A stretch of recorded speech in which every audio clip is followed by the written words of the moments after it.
In a previous video, we went over the basics of unique lock. The unique lock provides you with a couple of extra capabilities that a lockout. In general, lockout just kind of locks immediately and it unlocks at the end of the scope of wherever you've called the lockout. So in this case, it would end at the end of the function. But a unique lock, for example, allows you to firstly defer locking it. So you could set up the unique lock and then you could do some stuff and then you could lock it later like so.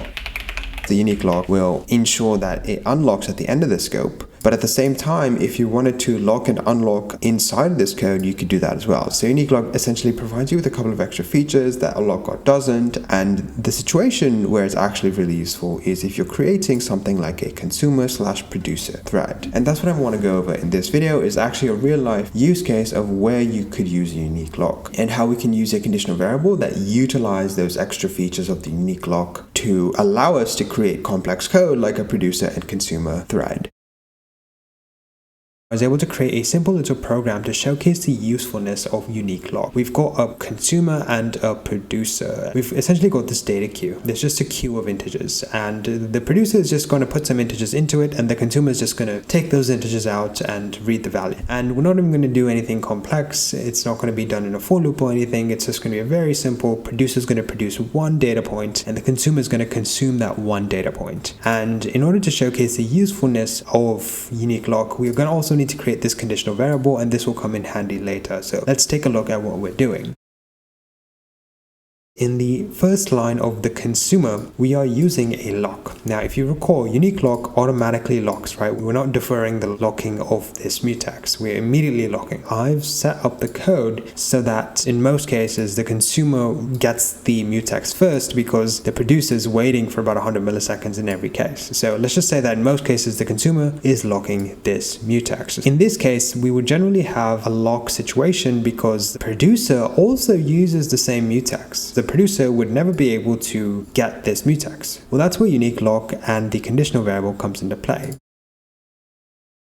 So the conditional variable, it says, I'm going to wait until something tells this CV, this conditional variable, that something has essentially happened. And when I wait, I'm going to ensure that I'm going to unlock this mutex, right? So that's what this is doing here. We're passing in this lock here, and it's going to unlock this lock at this line of code. Again, that's the niceness of unique lock. When it gets unlocked, that's going to allow the OS to schedule this thread. This thread has been sleeping and it's been waiting, and the OS is going to unlock this lock. And because the lock has been unlocked, the OS can now schedule this thread which has been waiting for this lock. So now we only need a lock guard here. The lock will be unlocked after this has been completed. And after pushing 10 to the data queue, we're going to press the notify button. So then the CV, the conditional variable, is immediately going to go back to this line of code, and it's going to immediately lock this lock. So again, that's using the benefit of unique lock, right? Unique lock allows you to lock and unlock at any point. And so this conditional variable is utilizing the unique lock's features to lock and unlock whenever it's getting notified. And by the way, if you're wondering what this is, you just need to pass this in because I believe it's possible for the CV to immediately try to lock itself for some reason. So that's why you need to pass in that, like, oh yeah, by the way, if the data is empty, don't try to lock yourself immediately after just unlocking yourself. Anyway, that's why you have to pass this lambda function in.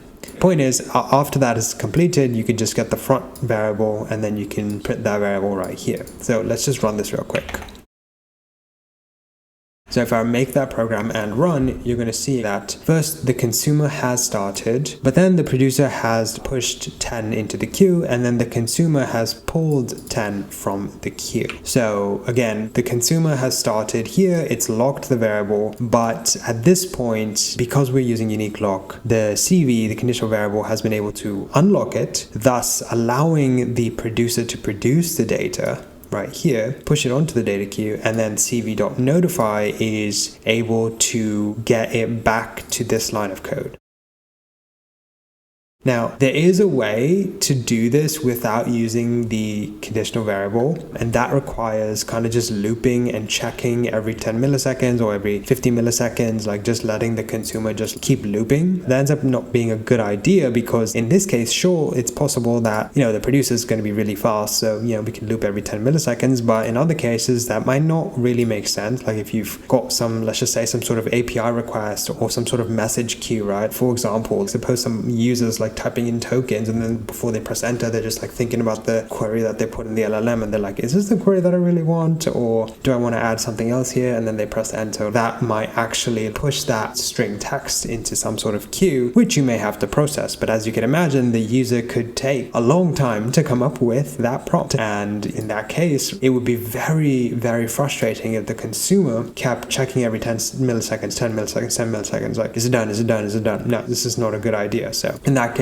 using something like a conditional variable where you can notify one will allow you to write code that is not, let's just say, non-deterministic. That being said, AI is very non-deterministic, so is AI generated code, but let's not talk about that right now. Anyway, point is, this is how the unique lock is helpful. Basically, think of the unique lock as a way that allows you to create more complex structures. Things like, a producer-consumer, things like a thread pool. These are the type of things that unique lock helps unlock, for lack of a better word.